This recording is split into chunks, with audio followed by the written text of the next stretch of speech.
إن الحمد لله نحمده ونستعينه ونستغفره ونعوذ بالله من شرور أنفسنا ومن سيئات أعمالنا من يهده الله فلا مضل له ومن يضلل فلا هادي له أشهد أن لا إله إلا الله وحده لا شريك له وأشهد أن محمدًا عبده ورسوله صلى الله عليه وسلم اللهم صل على محمد وعلى آل محمد كما صليت على إبراهيم وعلى آل إبراهيم إنك حميد مجيد اللهم بارك على محمد وعلى آل محمد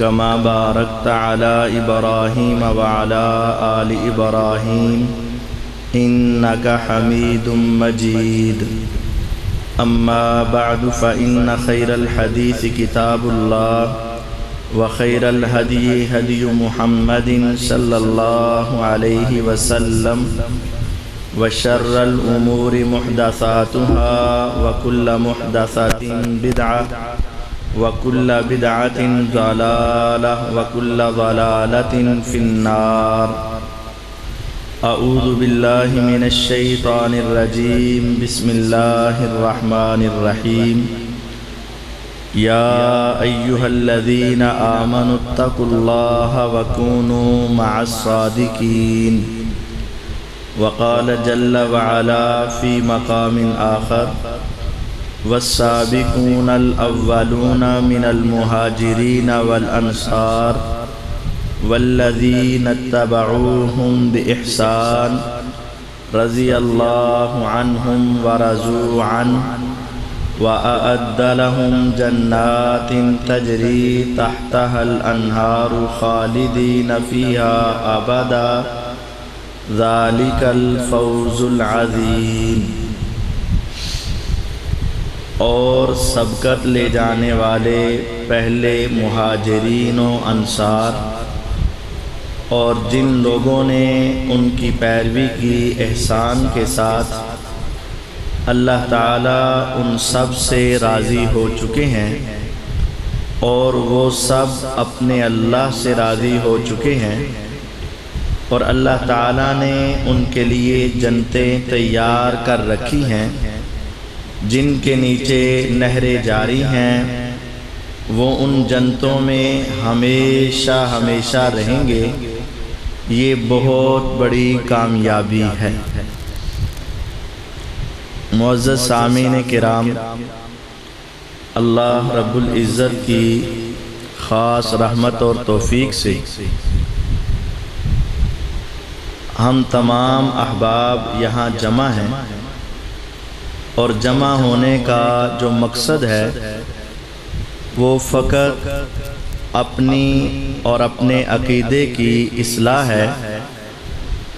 اللہ رب العزت ہمیں حق سچ سننے اور اس کو سمجھنے اور اس کے مطابق اپنی زندگی گزارنے کی توفیق عطا فرمائے۔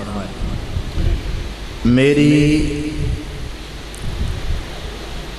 آج کی اس نصیحت کے 4 حصے ہوں گے۔ پہلا حصہ کہ یہ صحابہ رضوان اللہ علیہم اجمعین کا تصور جو ہے وہ کیسا ہونا چاہیے اور ان کے بارے میں ہمارا عقیدہ کیا ہونا چاہیے، اور یہ مسئلہ در حقیقت عقیدے کا مسئلہ ہے۔ یہ ہمارا پہلا حصہ ہے۔ دوسرا حصہ سیدنا علی المرتضی رضی اللہ عنہ اور سیدنا امیر معاویہ رضی اللہ تعالی عنہ کے مختصر فضائل کے اوپر ہمارا دوسرا حصہ ہے۔ اور تیسرا حصہ مرزا صاحب کے پمفلٹ میں ہمیں کیا اشکالات ہیں اور ہمارے کیا اعتراضات ہیں، اس کے حوالے سے چند آگاہیاں ہوں گی، اور چوتھا حصہ آپ کے سوال و جواب اور آپ کے ذہن میں آنے والے اشکالات کے اوپر مشتمل ہوگا۔ سب سے پہلی بات، جب ہم اپنے دوستوں سے یہ بات کرتے ہیں کہ مرزا صاحب کے افکار و نظریات درست نہیں ہیں، تو ہمارے کچھ دوست کہتے ہیں قاری صاحب آپ اتنی سختی نہ کیجئے، چلیں ایک دو مسئلوں میں اختلاف ہوگا لیکن اس کا عقیدہ تو درست ہے نا، اس کی وجہ سے کتنے لوگوں کو ہدایت مل رہی ہے، تو آپ اس کی مخالفت نہ کریں۔ در حقیقت یہ بات ان دوستوں کی ہے جن کو عقیدے کی تمام اقسام کا علم نہیں۔ عقیدے کا ایک حصہ صحابہ بھی ہے، اور اس کی میں بڑے اختصار کے ساتھ کچھ دلیلیں دینا چاہتا ہوں۔ یہ میرے ہاتھ میں کتاب ہے الجامع فی عقائد و رسائل اہل السنت والاثر۔ اس کتاب کی 2 جلدیں ہیں، اس میں سے ایک جلد یہ ہے پہلی، اس کے اندر 62 کتابوں کا خلاصہ موجود ہے جو عقیدے کے عنوان پر لکھی گئی۔ اس کتاب میں 62 عقیدے کی کتابوں کا خلاصہ موجود ہے، صرف عقیدے کی باتوں، اور اس کے اندر سے 3 حوالے میں صرف آپ احباب کے سامنے رکھنا چاہتا ہوں۔ ویسے تو یہ بہت حوالے ہیں لیکن 3 حوالے۔ سب سے پہلے امام احمد بن حنبل رحمہ اللہ، امام اہل السنہ، وہ ارشاد فرماتے ہیں اجمع 90 رجلا من التابعین، 90 تابعین کا اجماع ہے، 90 تابعین کا اجماع ہے، اتفاق ہے، وَأَئِمَّةِ الْمُسْلِمِينَ، اور مسلمانوں کے اماموں کا بھی اجماع ہے، وَأَئِمَّةِ السَّلَفِ، اور ائمہ سلف کا بھی اجماع ہے، وَفُقَهَاءِ الْأَمْصَارِ، اور تمام شہر کے فقہاء کا اجماع ہے، عَلَىٰ أَنَّ السُّنَّةَ الَّتِي تُوُفِّيَ عَنْهَا رسول اللہ صلی اللہ علیہ وسلم، کہ جس عقیدے کے اوپر پیغمبر علیہ السلام اس دنیا سے گئے وہ عقیدہ کیا ہے، اس عقیدے کو بیان کرتے ہوئے آخر میں کہتے ہیں وَالْكَفُّ أَمَّا شَجَرَ بَيْنَ أَصْحَابِ رسول اللہ صلی اللہ علیہ وسلم، کہ صحابہ کے جو اختلافات ہوئے ان اختلافات میں خاموش رہنا اور اپنی زبان کو روکنا، اس کے اوپر 90 تابعین، فقہاء، ائمہ، محدثین کا اجماع ہے کہ اس کے بارے میں ہمیں اپنی زبان درازی نہیں کرنی چاہیے۔ وَأَفْضَلُ النَّاسِ بعد رسول اللہ صلی اللہ علیہ وسلم ابو بکر وعمر وعثمان وعلی ابن عم رسول اللہ صلی اللہ علیہ وسلم، اور رسول اللہ صلی اللہ علیہ وسلم کے بعد افضل ہستیاں یہ 4 ہیں، اور ترتیب یہ ہے، یہ سب کا اتفاق اور اجماع ہے کہ ان کے آپس کے اختلافات کے بارے میں زبان درازی نہیں کرنی، اور اس ترتیب سے ماننا ہے کہ پیغمبر علیہ السلام کے بعد سب سے افضل ابو بکر رضی اللہ عنہ، ان کے بعد عمر رضی اللہ عنہ، ان کے بعد عثمان رضی اللہ عنہ، ان کے بعد علی رضی اللہ تعالی عنہم اجمعین ہیں۔ وَالتَّرَحُّمُ، علی جمیع اصحاب رسول اللہ صلی اللہ علیہ وسلم، اور تمام اصحاب رسول صلی اللہ علیہ وسلم کے لیے رحمت کی دعا کرنا یہ تمام امت کے علماء، فقہاء، ائمہ سلف اور 90 تابعین کا اس پر اجماع ہے۔ یہ عقیدے کے مسئلے میں انہوں نے اس کو بیان کیا۔ دوسرا حوالہ یہ ہے کہ امام محمد بن عوف رحمہ اللہ کا عقیدہ نقل کرتے ہوئے بیان کرتے ہیں وَمَنِ انْتَقَصَ أَحَدًا مِّنْ أَصْحَابِ رَسُولِ اللَّهِ صلی اللہ علیہ وسلم، جس نے کسی ایک صحابی کی تنقیص کی، کسی ایک کی بھی۔ آج بعض لوگ کہتے ہیں یار وہ 3-4 کی کرتا ہے نا، حضرت معاویہ رضی اللہ عنہ کی، عمر بن عاص رضی اللہ عنہ کی، ابو عبیدہ بن جراح یا مغیرہ بن شعبہ رضی اللہ عنہ کی، بس 3-4 کی کرتا ہے نا۔ یہ غور کیجئے گا، فرماتے ہیں مَنِ انْتَقَصَ أَحَدًا، جس نے کسی ایک کی بھی تنقیص کی، من اصحاب رسول اللہ صلی اللہ علیہ وسلم، او ابغضہ، یا کسی ایک کے ساتھ بغض رکھا۔ آج مرزا صاحب کا یہ آن دی ریکارڈ ہمارے پاس ابھی بھی موجود ہے۔ اس سے پوچھا گیا کہ آپ معاویہ رضی اللہ عنہ کو رضی اللہ تعالیٰ عنہ کیوں کہتے ہو؟ کہتے ہیں یار دل پر پتھر رکھ کے کہتا ہوں، گویا کہ دل کی خوشی سے بغض ہے نا۔ اب غور کیجئے گا، محدثین کا عقیدہ، اور انہوں نے عقیدے کے مسئلے میں لکھا کہ او ابغضہ، یا کسی ایک صحابی سے بغض رکھا، لحادث کان منہ، ان کے کسی ایک عمل کی وجہ سے، کسی صحابی سے بغض رکھا ان کی کسی غلطی کی وجہ سے، او ذکر مساویہ، یا صحابہ کی غلطیاں بیان کی، صحابہ کی غلطیاں بیان کی، کانا مبتدعا، ایسا آدمی بدعتی شمار ہوگا۔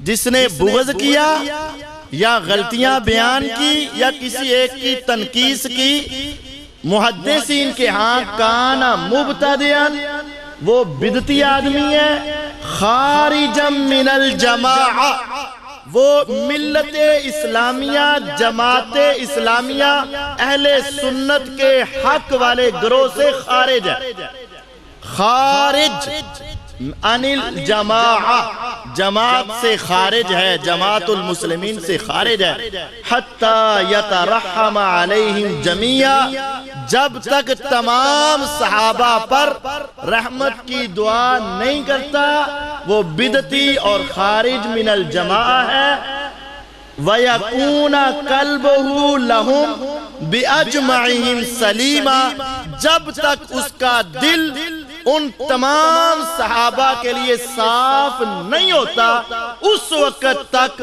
وہ بدعتی شمار ہوگا اور مسلمانوں کی جماعت سے خارج شمار ہوگا۔ یہ محدثین کیا۔ اور تیسرا حوالہ ایک امام ہے عباس بن موسیٰ الحمدانی رحمہ اللہ۔ یہ امام اپنا ان کا ایک بڑا واقعہ تھا، یہ پوری تفصیل ان کے عقیدے کے اندر لکھی ہوئی ہے۔ بادشاہ تھا واسق باللہ، عباسی بادشاہ تھا بنو عباس کا، وہ قرآن کی تخلیق، خلق قرآن کا عقیدہ رکھتا تھا۔ اس محدث کو اس کے سامنے لے جایا گیا، انہوں نے وہاں جا کر کہا کہ قرآن اللہ کا کلام ہے، مخلوق نہیں۔ اس نے کہا کہ اس کی گردن اڑا دو، اتنا سخت فتویٰ۔ اس کو لے جانے لگے، پھر ان کو قید خانے میں ڈال دیا گیا۔ اس دور میں امام احمد بن حنبل رحمہ اللہ بھی زندہ تھے۔ باقی علماء نے پھر اس کے پیچھے خط لکھا کہ اے عباس رحمہ اللہ، جب تم نے بادشاہ کے سامنے ٹکر لے لی ہے، اب اس پہ قائم رہنا، اس کی صداؤں کو دیکھ کر کہیں پیچھے نہ ہٹ جانا۔ بادشاہ نے کتنی دیر بعد، کئی سالوں بعد ان کو پھر بلایا اور کہا بتا تیرا عقیدہ کیا؟ کہتے ہیں اے بادشاہ، میں تو اللہ سے دن رات یہ دعا کرتا تھا کہ خدایا مجھے اس وقت تک موت نہ آئے جب تک میں اپنا سارا عقیدہ بادشاہ کے سامنے واضح نہ کر دوں، اور اللہ نے مجھے موقع دے دیا ہے، میں اپنا سارا عقیدہ تیرے سامنے واضح کرنا چاہتا ہوں۔ انہوں نے اپنا جو عقیدہ بیان کیا وہ سارا یہاں لکھا ہے، میں تفصیل کی طرف نہیں جاتا۔ اس کے آخر میں کیا ہے؟ اس کے آخر میں یہ ہے وَأَن تَقُولَ بِلِسَانِكَ وَتَعْلَمَ يَقِينًا بِقَلْبِكَ کہ اے بادشاہ میرا عقیدہ یہ ہے کہ تیری زبان بھی یہ کہے اور تیرے دل میں بھی اس کا یقین ہو ان خیر هذه الامة بعد نبیها ابو بکر رضی اللہ عنہ، اس امت کا سب سے بہتر انسان نبی علیہ السلام کے بعد کون ہے؟ ابو بکر رضی اللہ عنہ، ثم عمر، ثم عثمان، ثم علی رضی اللہ عنہم۔ یہ ترتیب بیان کی کہ میرا عقیدہ یہ ہے اور تیرا بھی یہ ہونا چاہیے کہ پیغمبر علیہ السلام کے بعد سب سے افضل ابو بکر، پھر عمر، پھر عثمان، پھر علی رضوان اللہ علیہم اجمعین۔ والکف اما شجر بین اصحاب رسول اللہ صلی اللہ علیہ وسلم، اور میرا عقیدہ یہ ہے کہ صحابہ کے جو آپس میں اختلاف ہوئے ہیں ان اختلافات پر زبان بند رکھنی چاہیے، ان کو بیان کر کے آپس کے اختلافات میں صحابہ کی توہین نہیں کرنی چاہیے۔ یہ سارا عقیدہ بیان کیا۔ جب اللہ تعالیٰ نے ایسا کرم کیا کہ وہ اس کے جیل سے چھوٹ گئے نا، تو کہتے ہیں فَأُخْرِجْتُ، جب میں نکلا تو میری ملاقات امام احمد بن حنبل رحمہ اللہ سے ہوئی۔ انہوں نے مجھ سے وہ بادشاہ کا سارا واقعہ سنا۔ جب میں نے کہا کہ میں نے بادشاہ کے سامنے کلمہ حق بیان کیا تھا اور میں نے بتایا تھا قرآن اللہ کا کلام ہے، مخلوق نہیں، صحابہ میں سب سے افضل ابو بکر، پھر عمر، پھر عثمان، پھر علی رضی اللہ عنہ میں، اور ان کے اختلافات کو بیان نہیں کرنا چاہیے۔ جب میں نے یہ عقیدہ بتا دیا تو احمد بن حنبل رحمہ اللہ کہتے ہیں اے عباس، تیرا یہ کارنامہ بادشاہ کے سامنے جا کر کلمہ حق کہنا اتنا بڑا ہے کہ جب تو رب کے سامنے روزے قیامت کھڑا ہوگا نا، اللہ تیرے اس کھڑے ہونے کو کبھی نہیں بھولے گا اور اس کی وجہ سے اللہ تیرے اوپر اپنی خاص رحمتیں نازل کرے گا۔ پھر آگے کیا کہا؟ ينبغي أن نكتب هذا على أبواب مساجدنا۔ امام احمد بن حنبل رحمہ اللہ کہتے ہیں میں سمجھتا ہوں کہ یہ عقیدہ ہمیں اپنی مسجدوں کے دروازوں پر لکھ دینا چاہیے، اپنی مساجد کے دروازوں پر لکھ دینا چاہیے۔ وَنُعَلِّمَهُ أَهْلَنَا، اور میرا جی چاہتا ہے کہ یہ عقیدہ ہم اپنے گھر والوں کو سکھائیں، وَأَوْلَادَنَا، اور اپنی اولادوں کو سکھائیں۔ اور پھر اپنے بیٹے کو دیکھا اور اس کو کہا کہ یہ واقعہ لکھ لے اور سفید کاغذ میں لکھ کر اس کو محفوظ کر لے۔ میرا خیال ہے کہ جب تم اس کو لے کر روز قیامت اللہ کو ملو گے تو تم حق اور سنت کے اوپر اپنے اللہ کو جا کر ملو گے۔ اس کے اندر 18 حوالے ہیں، لیکن میں نے 3 حوالوں میں یہ بات ثابت کی، ائمہ و محدثین جب عقیدے کی بات کرتے ہیں تو اس میں 2 باتیں بڑی قابل غور ہیں۔ ایک بات کہ وہ کہتے ہیں کہ صحابہ کے آپس کے اختلافات کو بیان نہ کرو، ان کے اندر خاموش رہنا، یہ عقیدہ ہے۔ اور دوسرا یہ ہے جو کسی ایک کی تنقید کرے، بغض رکھے اور اس کے دل میں کینہ ہو وہ بدعتی انسان ہے، خارج من الجماع انسان ہے، اس وقت تک وہ مسلمانوں کی جماعت میں نہیں جب تک اس کا دل صحابہ کے لیے صاف نہیں ہو جاتا۔ اب دوسرا میرا پوائنٹ یہ ہے، قرآن کی کئی آیات امیر معاویہ رضی اللہ تعالی عنہ کے فضائل میں اور بخاری مسلم کی کئی احادیث ان کے فضائل میں ہیں، لیکن آیات میں سے ایک آیت اور حدیثوں میں سے دو حدیثیں صرف آپ کے سامنے رکھنا چاہتا ہوں۔ ایک آیت جو میں نے آپ کو تلاوت کر کے سنائی سورت توبہ کی آیت نمبر 100 ہے، 11واں پارہ۔ اللہ تعالیٰ ارشاد فرماتے ہیں، بسم اللہ الرحمن الرحیم، والسابقون الاولون من المہاجرین والانصار، سبقت لے جانے والے پہلے پہلے مہاجرین و انصار، مہاجرین میں جو پہلے پہلے مسلمان ہوئے اور انصار میں جو پہلے پہلے مسلمان، والذین اتبعوہم بإحسان، اور پھر جو ان کے پیچھے اچھے طریقے سے چلتے رہے۔ یہ دو کیٹاگریاں بن گئی، پہلے مسلمان ہونے والے اور بعد میں مسلمان ہونے والے۔ رضی اللہ عنہم، اللہ تعالیٰ ان سب سے راضی ہو چکا۔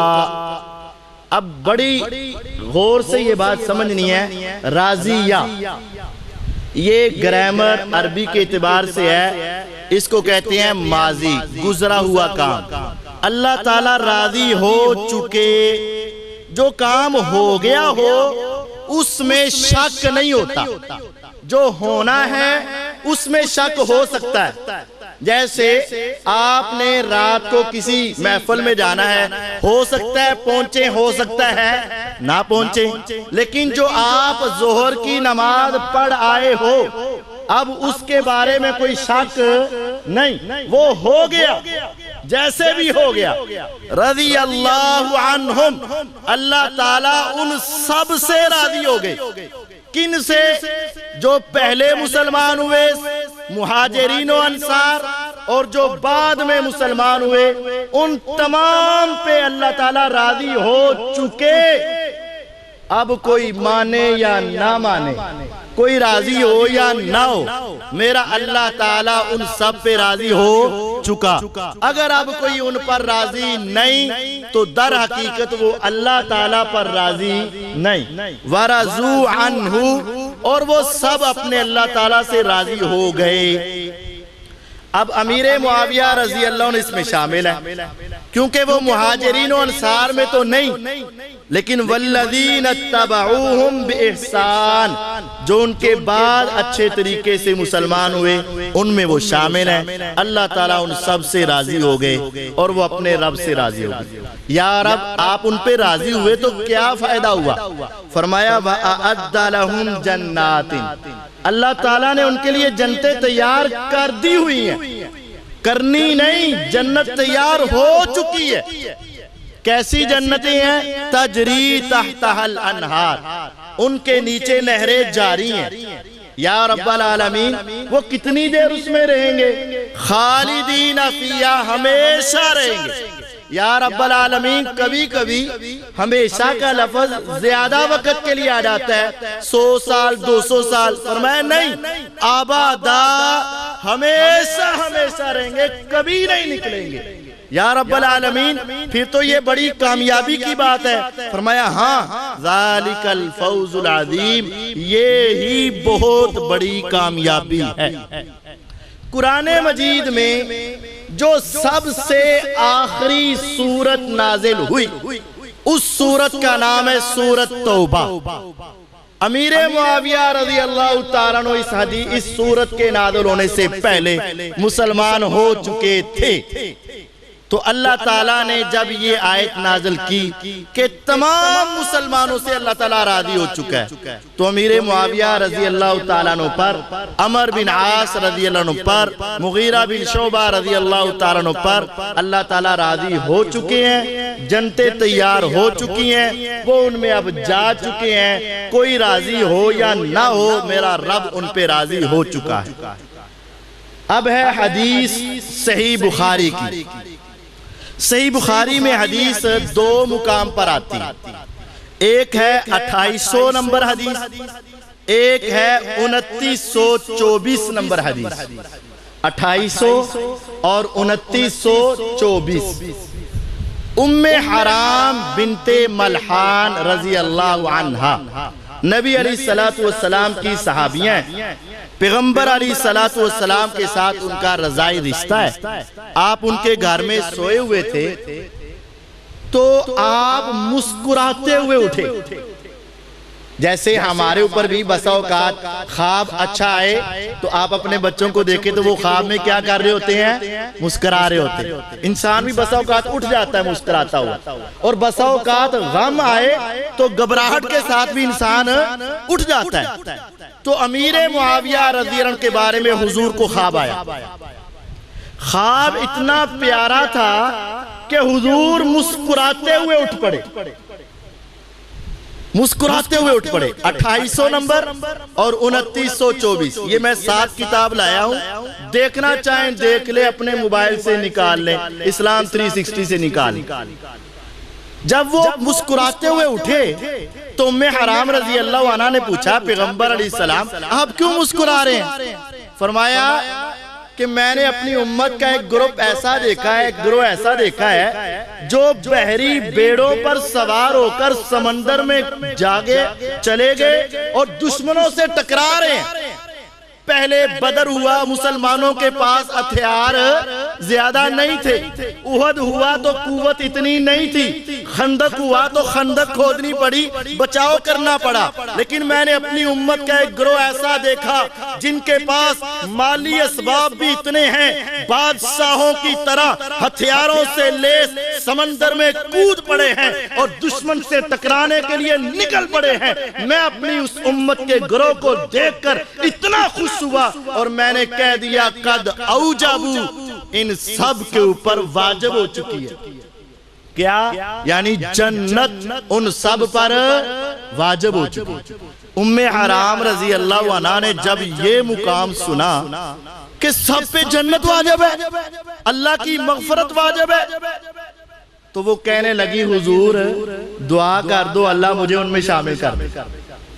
نبی علیہ السلام نے دعا کر دی، اللہ تعالیٰ نے قبول فرما لی۔ آپ نے ان کو بتا دیا انت منہم، ام حرام یقین کر لے آسمان پہ دعا قبول ہو گئی، تیرا نام ان میں لکھ لیا گیا، تو ان میں شامل ہو گئی۔ کیسا موقع ہوگا کہ ام حرام رضی اللہ عنہ کو سامنے کہہ دیا کہ جنتی لشکر میں تو شامل ہو گئی۔ اب وہ جنتی لشکر کون تھا؟ روایت آگے بھی ہے لیکن میں اپنی بات کو اختصار کی طرف لے جاتا ہوں۔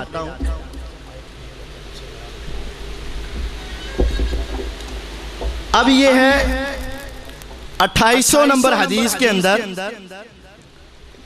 کہ رسول اللہ صلی اللہ علیہ وسلم کا جو پیش ہوا نا، آپ نے جو خواب دیکھا تھا، اب اس کے بارے میں ہے اول ما رکب المسلمون البحر مع معاویہ رضی اللہ عنہ۔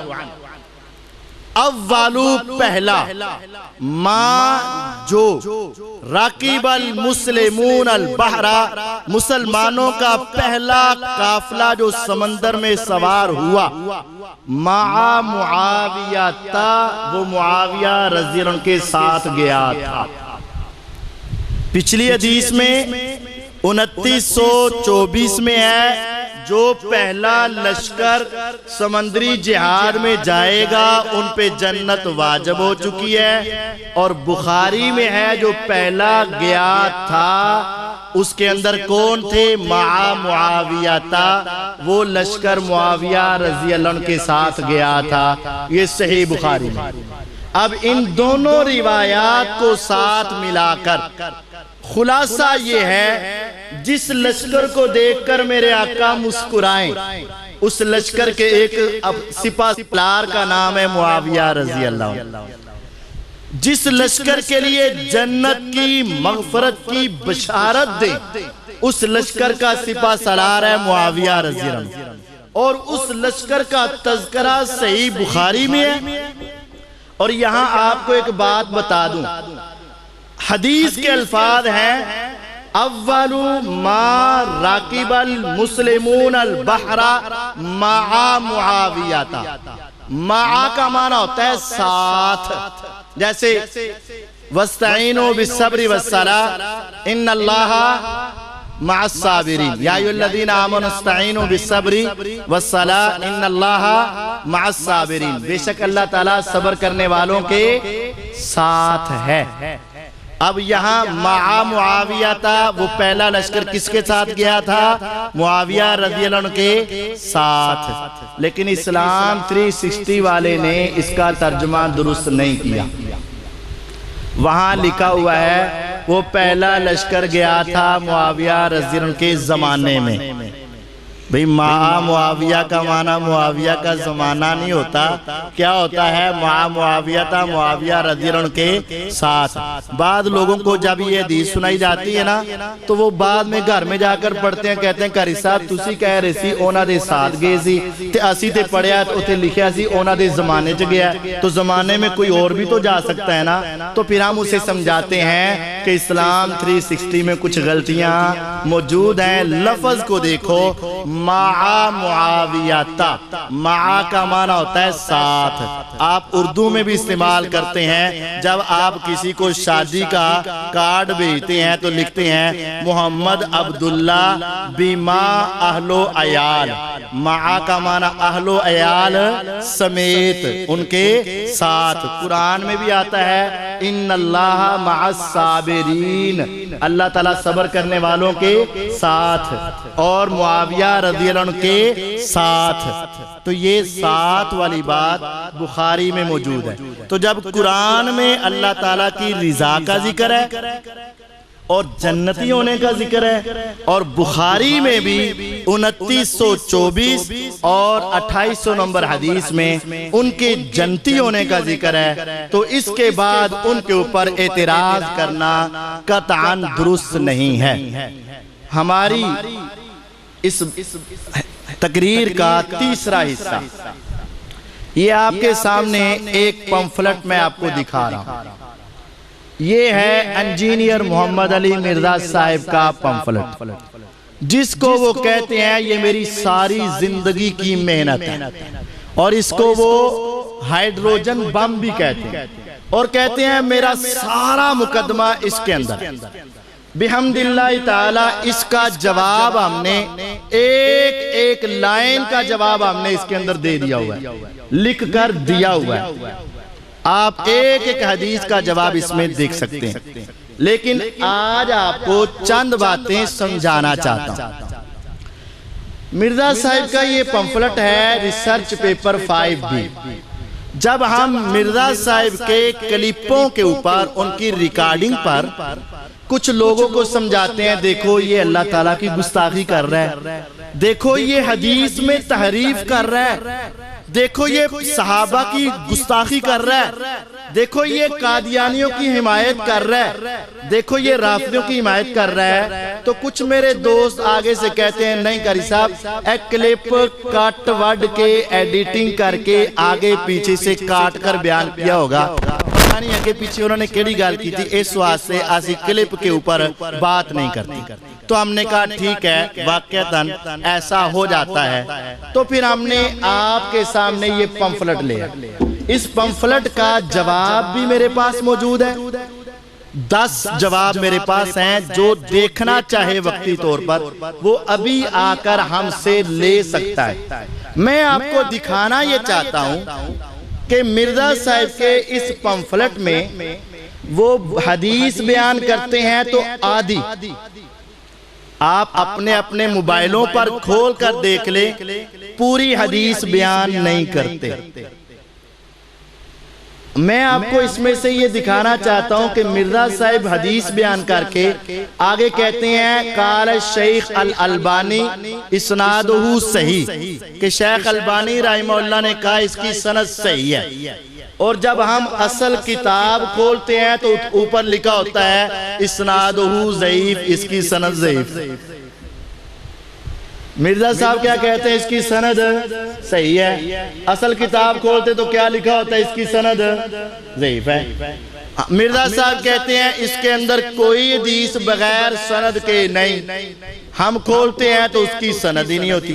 تو میں چند باتیں مثال کے طور پر آپ کو دکھانا چاہتا ہوں۔ جو آدمی ان کا پمفلٹ اصل میں دیکھنا چاہتا ہے وہ ابھی تشریف لے آئے، ہم اس کو مرزا صاحب کا پمفلٹ ابھی دیتے ہیں، وہ اپنے سامنے رکھے، اس طرح کھولے، پھر ہم حدیث دکھائیں گے، اس کے اندر سے بھی نکال لے، اپنے موبائل پر چیک کر لے کہ کیا مرزا صاحب نے غلط کیا ہے کہ نہیں، جھوٹ بولے ہیں کہ نہیں، حدیثوں کو چھپایا ہے کہ نہیں۔ سب سے پہلے بسم اللہ الرحمن الرحیم، مرزا صاحب نے اپنا پمفلٹ شروع کرنے سے پہلے ایک آیت لکھی ہے اور ایک حدیث لکھی ہے۔ اس آیت کا ترجمہ یہ ہے، بے شک جو لوگ ہماری نازل کی ہوئی واضح آیات اور رہنمائی کی باتوں کو چھپاتے ہیں، جبکہ ہم نے تو کتاب میں اسے لوگوں کے لیے خوب بیان کر دیا، تو انہی لوگوں پر اللہ تعالیٰ کی لعنت ہے۔ جو حق بات کو چھپائے اس پر اللہ تعالیٰ کی لعنت ہے۔ یہ بات یاد رکھنی، مرزا صاحب نے آیت لکھی ہوئی ہے، بالکل صحیح کہا، جو حق بات چھپائے اس پر اللہ تعالیٰ کی لعنت ہے اور لعنت کرنے والوں کی لعنت ہے، سوائے ان لوگوں کے جنہوں نے توبہ کر لی اور اپنی اصلاح بھی کر لی اور اس چھپائے ہوئے علم کو بیان بھی کر دیا، تو میں بھی ان پر مہربان ہو جاؤں گا اور میں بہت توبہ قبول کرنے والا بہت مہربان ہوں۔ یہ سورۃ بقرہ کی آیت ہے، جو حق چھپائے اس پر اللہ تعالیٰ کی لعنت، یہ بات یاد رکھیں۔ آگے حدیث ہے، سیدنا ابو ہریرہ رضی اللہ تعالیٰ عنہ روایت کرتے ہیں، رسول اللہ صلی اللہ علیہ وسلم نے ارشاد فرمایا، جس شخص سے کوئی علم کی بات پوچھی گئی جو اس شخص کو معلوم تھی، پھر بھی اس نے اس علم کی بات کو چھپا لیا۔ کسی نے مسئلہ پوچھا، اس کو پتہ بھی تھا، پھر بھی اس نے اس کو چھپا لیا، تو ایسے شخص کو قیامت کے دن اللہ تعالیٰ کی طرف سے سزا کے طور پر آگ کی لگام ڈالی جائے گی۔ جو حق چھپائے اس پر اللہ کی لعنت، اور جو حق چھپائے اس کو قیامت کے روز آگ کی لگام ڈالی جائے گی۔ یہ مرزا صاحب نے آیت اور حدیث لکھی ہے، ہم اس آیت اور حدیث کو مانتے ہیں، لیکن اب چیک کرتے ہیں کہ ہوا کیا ہے۔ اسی کتاب کا اگلا صفحہ ہم نکالتے ہیں، اس صفحے کے درمیان میں جامع ترمذی کی ایک حدیث پڑھتے ہیں۔ حدیث اگر آپ اپنی کتابوں سے نکالنا چاہیں تو نکال لیں، جامع ترمذی کی حدیث ہے 2226 2226۔ مرزا صاحب بیان کرتے ہیں کہ سیدنا سفینہ رضی اللہ تعالی عنہ نے بیان کیا کہ رسول اللہ صلی اللہ علیہ وسلم نے ارشاد فرمایا، میری امت میں خلافت 30 سال تک رہے گی، پھر اس کے بعد بادشاہت ہوگی۔ پھر سیدنا سفینہ رضی اللہ عنہ نے فرمایا، سیدنا ابو بکر رضی اللہ عنہ کی خلافت، سیدنا عمر رضی اللہ تعالیٰ عنہ کی خلافت، سیدنا عثمان رضی اللہ عنہ کی خلافت، اور پھر فرمایا سیدنا علی رضی اللہ عنہ کی خلافت بھی شمار کرو۔ ہم نے یہ تمام مدت کل 30 سال پائی۔ خلافت کتنے سال رہے گی؟ 30 سال۔ ابو بکر، عمر، عثمان، علی رضی اللہ عنہ مجمعین 30 سال پورے ہوئے۔ سعید تابعی رحمہ اللہ فرماتے ہیں، میں نے سیدنا سفینہ رضی اللہ عنہ سے عرض کی، بنو امیہ کے لوگ تو سمجھتے ہیں کہ خلافت تو ان میں ہے۔ سیدنا سفینہ رضی اللہ عنہ نے انتہائی غصے میں فرمایا، یہ بنو زرقا نیلی آنکھوں والے یعنی بنو امیہ اور بنو مروان جھوٹ بولتے ہیں، حق تو یہ ہے وہ تو شریر ترین حکومت کرنے والی ایک ملوکیت یعنی بادشاہت ہے۔ خلافت 30 سال ہے، بنو امیہ کی بدترین حکومت ہے، بادشاہت ہے۔ یہ بات بیان کرنے کے بعد مرزا صاحب آگے لکھتے ہیں نیچے جامع ترمذی کا حوالہ، قال الشیخ الالبانی والشیخ زبیر علی زئی اسنادہ صحیح۔ اگر آپ یہ کتاب خود دیکھنا چاہتے ہیں تو میرے پاس موجود ہے، خود اپنے پاس سامنے رکھ کر دیکھیں۔ کیا مرزا صاحب نے حوالہ دے کر شیخ البانی رحمہ اللہ کا نام لکھا ہے؟ لکھا ہے۔ انہوں نے کہا اسنادہ صحیح، ہاں کہاں کہا ہے؟ آگے کہتے ہیں سلسلہ صحیحہ میں کہا ہے، حدیث نمبر 459 459۔ البانی رحمہ اللہ نے اس حدیث کو کیا کہا ہے؟ مرزا صاحب کے بقول صحیح۔ کہاں کہا ہے؟ سلسلہ صحیحہ میں۔ حدیث نمبر کیا ہے؟ 459۔ اگر آپ کے پاس اسلام 360 ہے تو نکالیں سلسلہ صحیحہ، اس میں سے 459 نمبر حدیث نکال کر دیکھیں کیا واقعتاً البانی رحمہ اللہ نے اس حدیث کو صحیح کہا ہے؟ نکالیں سلسلہ صحیحہ، حوالہ مرزا صاحب نے دیا 459 459۔ مرزا صاحب نے کہا ہے البانی رحمہ اللہ اس حدیث کو وہاں صحیح کہہ رہے ہیں۔ آپ نکالیں گے وہاں یہ حدیث ہے ہی نہیں، وہاں یہ حدیث ہے ہی نہیں۔ نکالیں اسلام 360 سے نکالیں، ہے ہی نہیں۔ تو پھر کیا ہے؟ کیا غلطی لگ گئی؟ نہیں نہیں نہیں، غلطی نہیں لگی۔ یہ میرے ہاتھ میں سلسلہ صحیحہ ہے، اصل میں جو آپ کے پاس ہے وہ مترجم ہے۔ جو مرزا صاحب کہتے ہیں میری انٹرنیشنل نمبرنگ ہے، وہ غلط بیانی ہے۔ اصل یہ انٹرنیشنل نمبرنگ ہے، اصل کتاب میں حوالہ صحیح ہے۔ یہ میرے پاس کتاب ہے سلسلہ صحیحہ، آپ اگر دیکھ سکتے ہیں 459 حدیث نمبر یہی ہے۔ اس کے اوپر البانی رحمہ اللہ نے کہا وزادت ترمذیو، ترمذی کے الفاظ کیا ہیں؟ قالا سعید، سعید بن جمحان نے کہا فَقُلْتُ لَهُ، میں نے سیدنا سفینہ رضی اللہ عنہ سے پوچھا ان بنی امیہ یزعمون، بنو امیہ کا دعویٰ ہے ان الخلافت فیہم، کہ خلافت تو ہمارے اندر ہے۔ دیکھیں وہاں یہ لفظ ہے، مرزا صاحب نے جو لکھا ہے اس کے اوپر لفظ ہے۔ سعید نے کہا کہ بنو امیہ کہتے ہیں خلافت تو ہم میں ہے لفظ۔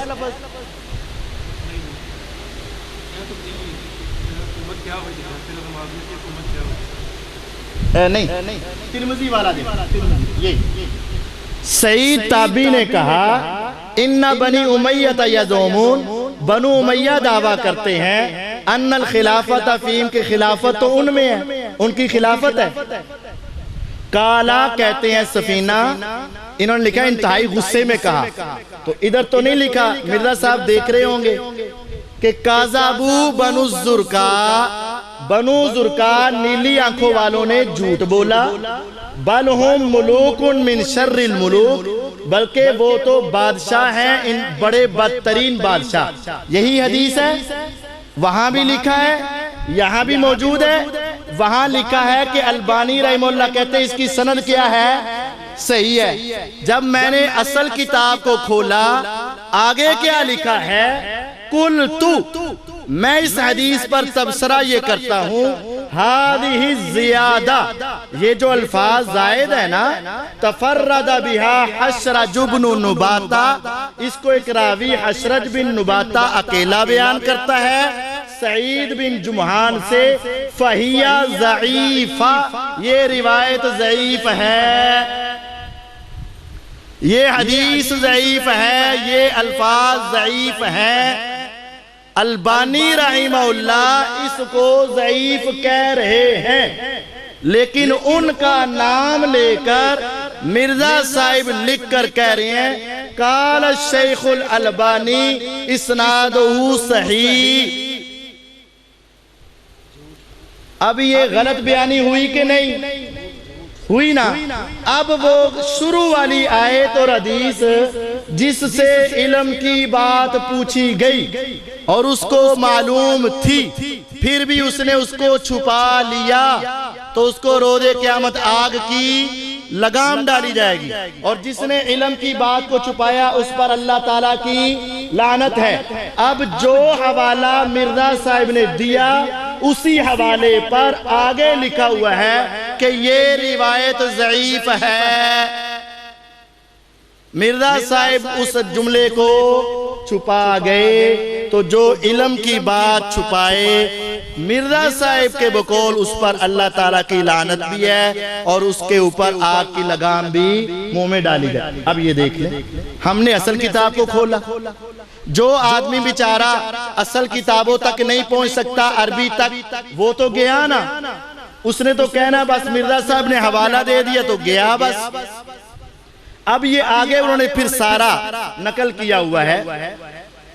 اب دوسرا حوالہ کہ مرزا صاحب آدھی حدیث نقل کرتے ہیں، آپ اپنے کتابوں اپنے موبائل سے کھولیں، جامع ترمذی کا ہی دوسرا حوالہ، حدیث نمبر 3735 3735 مرزا صاحب نے کیا نقل کیا اور اصل ترمذی میں کیا ہے۔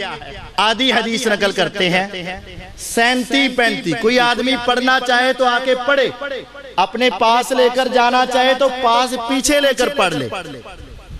مرزا صاحب نے لکھا ہے، سیدنا ابو حمزہ انصاری تابعی رحمہ اللہ بیان کرتے ہیں، میں سیدنا زید بن ارقم رضی اللہ عنہ کو فرماتے ہوئے سنا، وہ فرمایا کرتے تھے پہلا شخص جو اسلام لایا وہ سیدنا علی رضی اللہ تعالیٰ عنہ تھے۔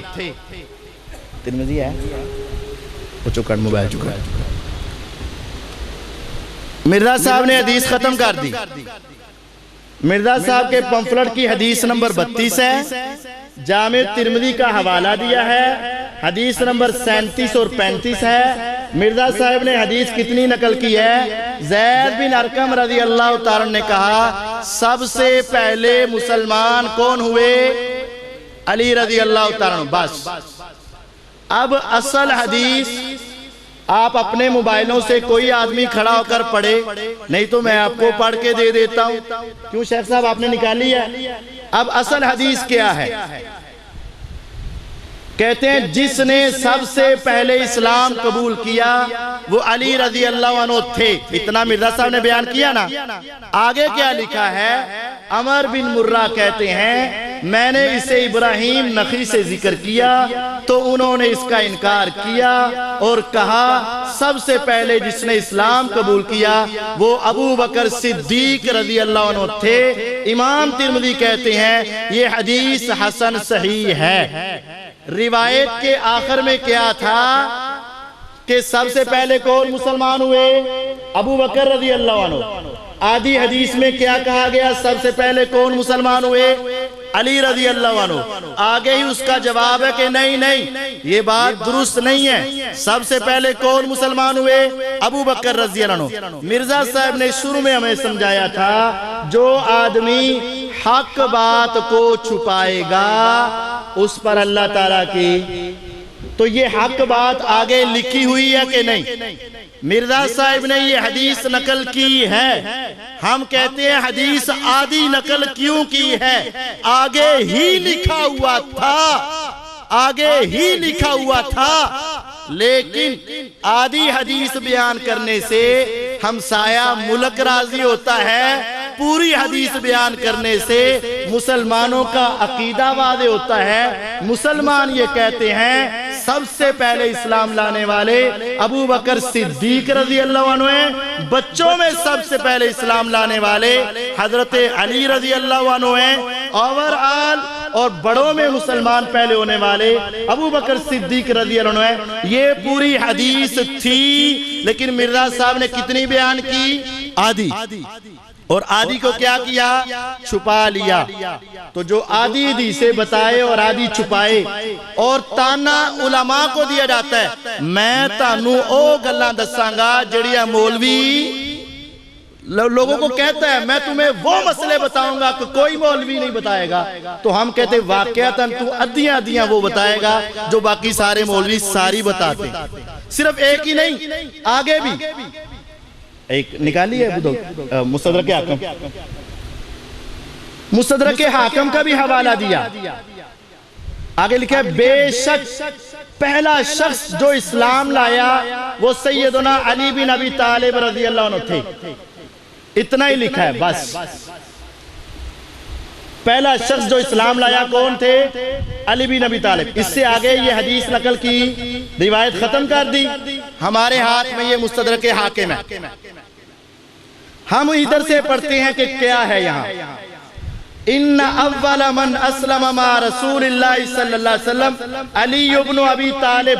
لیکن بات یہاں ختم نہیں ہوئی، آگے ہے انما الخلاف فی ھذا الحرف. اس لفظ میں تھوڑا سا اختلاف ہے. ان ابا بکر الصدیق رضی اللہ عنہ کان اول الرجال البالغین اسلاما وعلی بن ابی طالب تقدم اسلامہ قبل البلوغ. آگے لکھا ہے علی رضی اللہ عنہ بلوغت سے پہلے مسلمان ہوئے، لیکن ابو بکر رضی اللہ عنہ سب سے پہلے مسلمان ہوئے. آگے لکھا ہوا تھا سب سے پہلے ابو بکر رضی اللہ عنہ مسلمان ہوئے. حضرت علی رضی اللہ عنہ بچپن میں پہلے مسلمان ہوئے، بچوں میں، لیکن ابو بکر رضی اللہ عنہ پہلے مسلمان ہوئے. یہ اگلی بات مرزا صاحب چھپا گئے.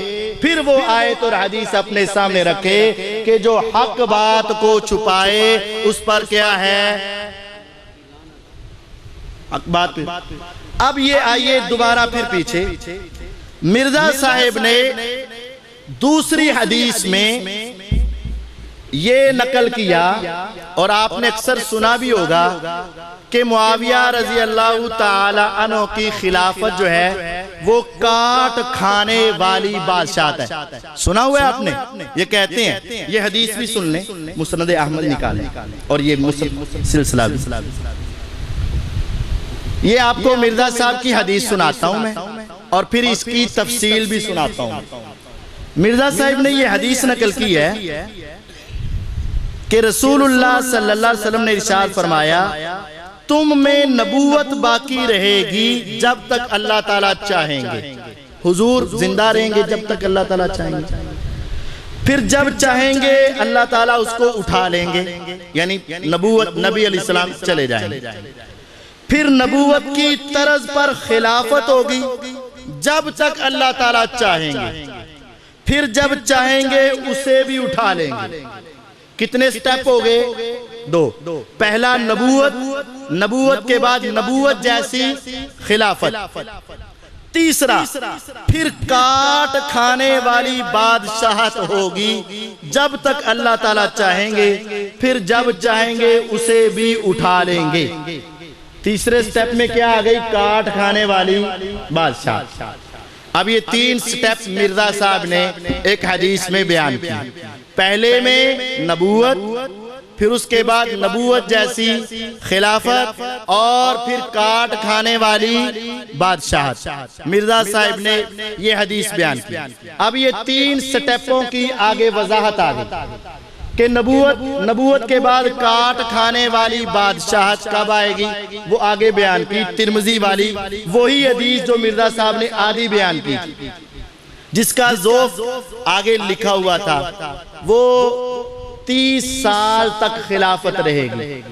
ابو بکر، عمر اور عثمان اور علی رضی اللہ عنہ. اور ان کے بعد کیا آ جائے گی؟ کاٹ کھانے والی بادشاہ. یہ مرزا صاحب کا مقدمہ. مرزا صاحب کہتے ہیں پہلے نبوت، اس کے بعد نبوت جیسی خلافت 30 سال تک، اور پھر 31ویں سال کاٹ کھانے والی بادشاہت یہ آ جائے گی. اور 31واں سال کس کا تھا؟ معاویہ رضی اللہ تعالیٰ عنہ. اب مرزا صاحب نے اس حدیث کا بھی جو حوالہ دیا وہی پرانا حوالہ، سلسلہ صحیحہ حدیث نمبر 459. اس حدیث کو بیان کرتے ہوئے امام البانی رحمہ اللہ نے ایک ورقہ آگے اس حدیث کی تفصیل لکھی ہوئی تھی. اب ہم یہ سوال کرتے ہیں، مرزا صاحب نے عربی کتاب کی اس حدیث کا حوالہ دیا تھا، کیا مرزا صاحب نے یہ پڑھا ہوا تھا یا نہیں؟ میرا ایمان ہے، میرا ان کے اوپر یہ یقین ہے کہ انہوں نے پڑھا ہوگا، ہم تو ان کو پڑھا لکھا سمجھتے ہیں کہ انہوں نے یقیناً اس کتاب کو پڑھا ہوگا، اور جب پڑھا ہوگا تو آگے یہ تفصیل بھی پڑھی ہوگی، اور جب تفصیل پڑھ کر بیان نہیں کی، تفصیل پڑھ کر بیان، تو پھر علم کی بات کو انہوں نے کیا کیا؟ چھپایا۔ اب تفصیل کیا ہے؟ اسی حدیث میں 459 آپ آ کر دیکھ سکتے ہیں، امام صاحب کہتے ہیں تفصیلی روایت یہ ہے، سَيَكُونُ خِلَافَةُ نُبُوَّةٍ وَرَحْمَةٍ ثم يكون ملک ورحمہ ثم يكون ملک وجبریہ ثم يكون ملک عزوز۔ امام صاحب کہتے ہیں تفصیلی روایت یہ ہے، پہلے ہوگی نبوت، نبوت کے بعد خلافت علی منہاج النبوہ، اس کے بعد رحمت والی بادشاہت، اور اس کے بعد جبر والی بادشاہت، اس کے بعد کاٹ کھانے والی بادشاہت۔ فرق کیا پڑا؟ سمجھ نہیں آیا، دوبارہ سمجھ۔ اگر مرزا صاحب والی صرف آپ حدیث پڑھے تو تیسرے نمبر پر آتی ہے کاٹ کھانے والی بادشاہت، یعنی 31واں سال حضرت معاویہ رضی اللہ عنہ کا کیا بنتا ہے؟ کاٹ کھانے والا۔ لیکن البانی رحمہ اللہ نے اسی حدیث کے آگے لکھا کہ یہ جو روایت مرزا صاحب بیان کر رہی ہے یہ مختصر روایت ہے، تفصیلی روایت میں ایسے ہے، پہلے ہوگی نبوت، نبوت کے بعد ہوگی نبوت جیسی خلافت 30 سال تک، اور 31ویں سال سے رحمت والی بادشاہت شروع ہوگی، مرزے کے ڈائریکشن میں کاٹ کھانے والی بادشاہت، لیکن تفصیلی حدیث میں رحمت والی بادشاہت۔ جو بھائی، جو میرا دوست مرزا صاحب کا پمفلٹ پڑھے گا وہ معاویہ رضی اللہ عنہ کو کاٹ کھانے والی بادشاہت میں سمجھے گا، جو آدمی اصل حدیث کی کتاب کو پڑھے گا اس کے اندر لکھا ہوگا کہ پیغمبر علیہ السلام نے فرمایا تھا میرے بعد خلافت ہوگی، خلافت کے بعد رحمت والی بادشاہت ہوگی۔ تفصیلی حدیث کی وجہ سے امیر معاویہ رضی اللہ عنہ رحمت والی بادشاہت لے کر آئے۔ یہ کس نے لکھا؟ امام البانی رحمہ اللہ نے حدیث کا حوالہ دے کر لکھا، طبرانی کی یہ روایت ہے، سند کے اعتبار سے صحیح ہے۔ مرزا صاحب نے جس حدیث کا ریفرنس دیا اسی حدیث کے اندر یہ بات لکھی ہوئی ہے۔ ہم کہتے ہیں دو باتیں ہیں، یا تو مرزا صاحب نے پڑھا ہی نہیں یا پڑھا ہے۔ اگر پڑھا نہیں تو لکھنے کی ضرورت کیا تھی، اور اگر پڑھا ہے اور یقیناً پڑھا ہے تو پھر آگے سے چھپایا۔ تو جس نے علم کی بات کو چھپایا اس پر اللہ تعالیٰ کی، اور جس نے علم کی بات کو چھپایا اس کو روز قیامت آگ کی، کہ تو اوپر لکھا ہوا ہے اور آپ اصل کتاب کو کھولیں، نہ لکھا ہو ہم مجرم، جب آگے لکھا ہوا ہے کہ رحمت والی بادشاہت ہوگی تو پھر اس کو چھپا جانا یہ ایک بہت بڑی خطا ہے جس سے مرزا صاحب کو معافی مانگنی چاہیے۔ اب آئیں، صرف چھپاتے نہیں ہیں بلکہ اپنی طرف سے حدیث میں اضافہ بھی کرتے ہیں۔ ایک تھا حدیث میں کمی کرنی، وہ 2-3 مثالیں میں نے آپ کو دے دی۔ اب ہے اضافہ کرنا۔ اب کیا ہے؟ اضافہ کرنا۔ یہ میرے پاس بخاری نکالیں،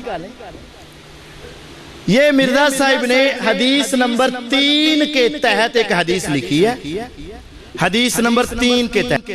نہیں یہ بخاری نہیں ہے، یہ تو صحیح ابن حبان ہے، بخاری ہے۔ اس میں سے آپ نکالیں حدیث نمبر 7207، یعنی 7207۔ اب یہ مرزا صاحب حدیث لکھتے ہیں، کہتے ہیں اصل واقعہ وہ تھا کہ جب حضرت عمر رضی اللہ تعالیٰ عنہ شہید ہونے لگے نا، انہوں نے اپنے پیچھے 6 بندے مقرر کیے کہ ان 6 میں سے کسی کو خلیفہ بنا لینا، لمبی روایت ہے۔ اب وہ عمر رضی اللہ تعالیٰ عنہ شہید ہو گئے، ان 6 بندوں میں سے 3 خود بخود 3 کے حق میں بیٹھ گئے، باقی کتنے رہ گئے؟ اب 3 میں سے عبد الرحمن ابن عوف رضی اللہ عنہ کہنے لگے میں تمہارا فیصلہ کر دوں، خود بھی دستبردار ہو گئے، پیچھے رہ گئے 2، حضرت علی رضی اللہ عنہ اور حضرت عثمان رضی اللہ عنہ۔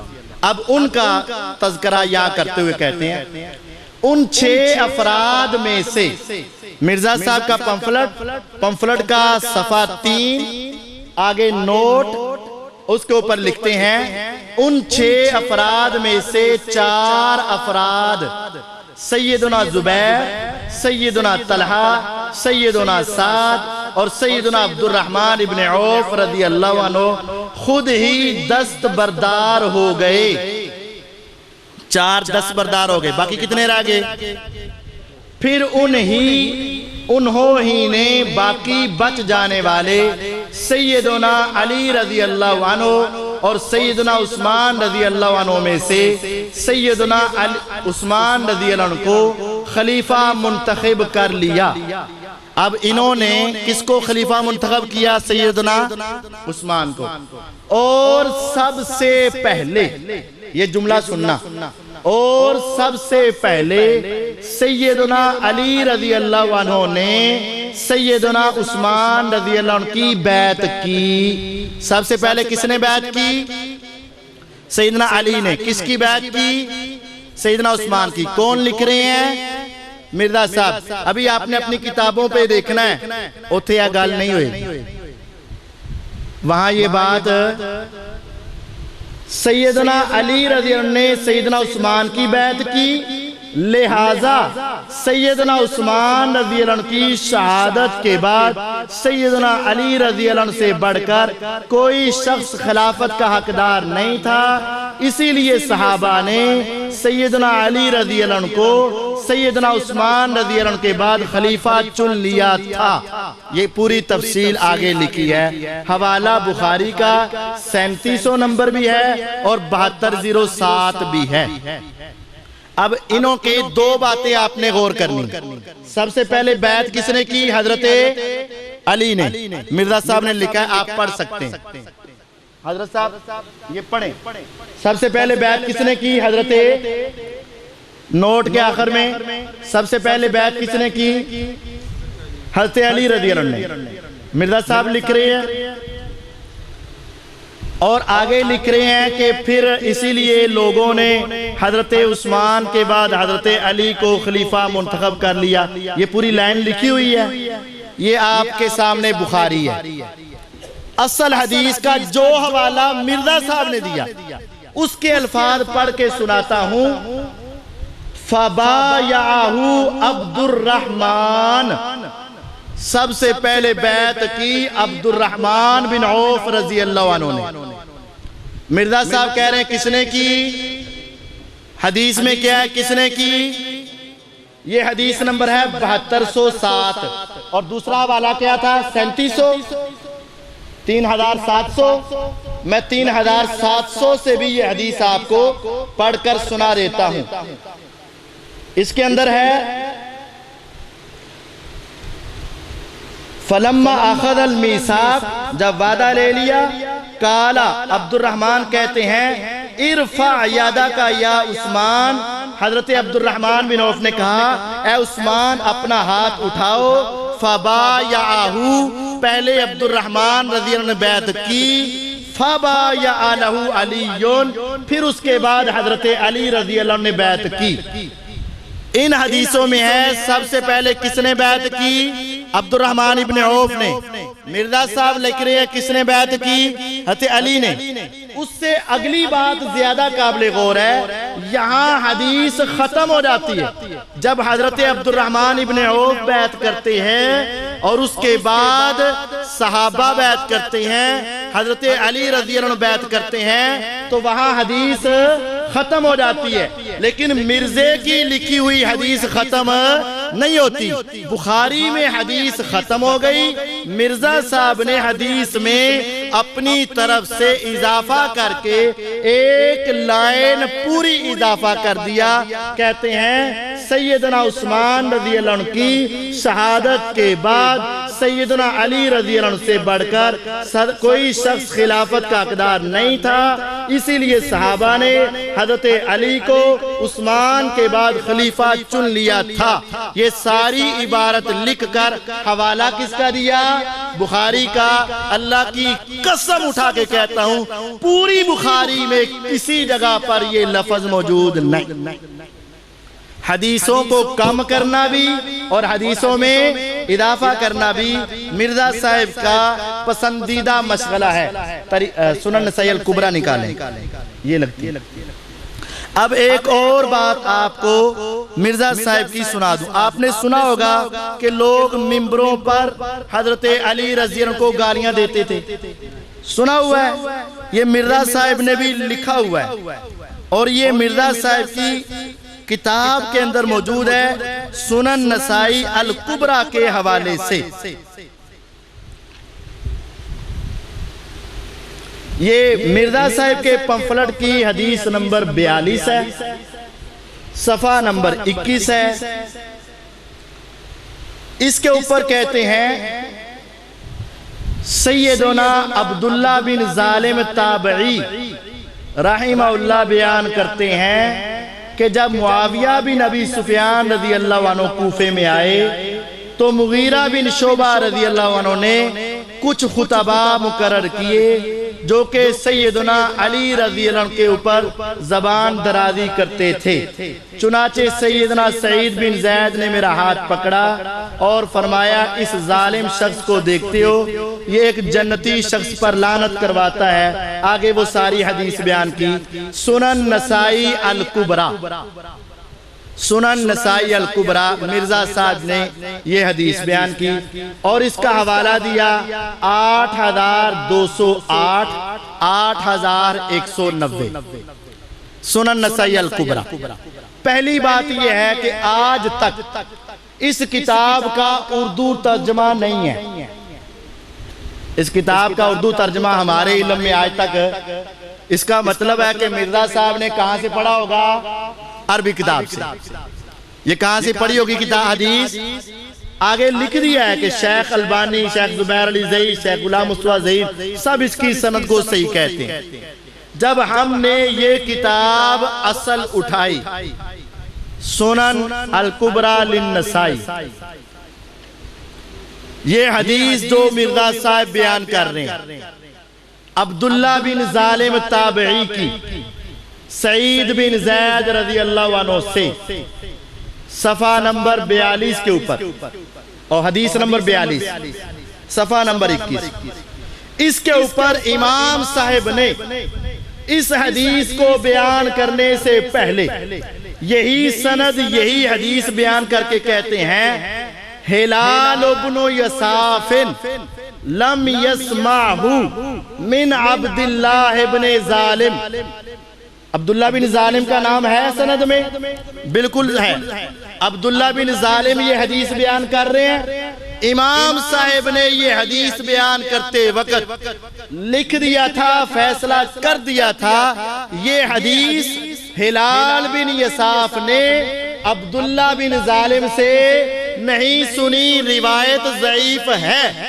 جس کتاب سے حضرت صاحب نے روایت کو نقل کیا اسی کتاب کے اوپر اس کا ضعیف ہونا لکھا ہوا تھا۔